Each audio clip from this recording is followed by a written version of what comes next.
कोकणात ठाकरे गटाला आज मोठा धक्का बसणार आहे। मी असं का म्हणते, कारण राजन साळवी यांच्या पाठोपाठ माजी आमदार सुभाष बने देखील धनुष्यबाण हाती घेणार आहे अशी माहिती आहे। धनुष्यबाण अर्थातच ते शिंदेच्या शिवसेनेमध्ये प्रवेश करणार आहे। 15 फेब्रुवारी रोजी एकनाथ शिंदेच्या उपस्थितीत त्यांचा पक्षप्रवेश होणार अशी सुद्धा माहिती आहे। यावेळी शेकडो समर्थक सुद्धा शिवसेनेमध्ये प्रवेश करतील ही माहिती सध्या मिळते। कोकणात आपण पाहतोय ठाकरे गटाला हा दुसरा आणि मोठा धक्का, कारण ठाकरेंचे 2 शिलेदार जे ते शिंदेच्या शिवसेनेमध्ये प्रवेश करणार आहेत।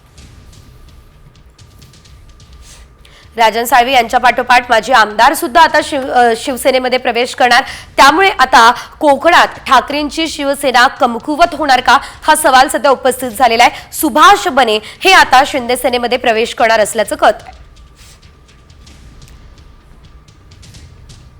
एकीकडे ठाकरेंचे काही खासदार जे आहेत त्यांना थांबवण्याचं मोठं आव्हान आदित्य ठाकरे आणि उद्धव ठाकरे यांच्या समोर असतानाच कोकणात मात्र मोठ्या प्रमाणात घडामोडी घडत असल्याचं आपण पाहतोय। आणि पुन्हा एकदा सध्या राज्याच्या राजकारणामध्ये वादळी परिस्थिती आहे असंच म्हणावं लागणार आहे। निवडणुकांनंतर देखील मोठ्या प्रमाणात काही जण जे आहेत ते आमच्या संपर्कात आहेत आणि ते आमच्या पक्षात प्रवेश करणार अशी चर्चा रंगली असल्याचं काही शिंदे सेनेच्या मोठ्या मंत्र्यांकडून सांगण्यात आलेलं होतं।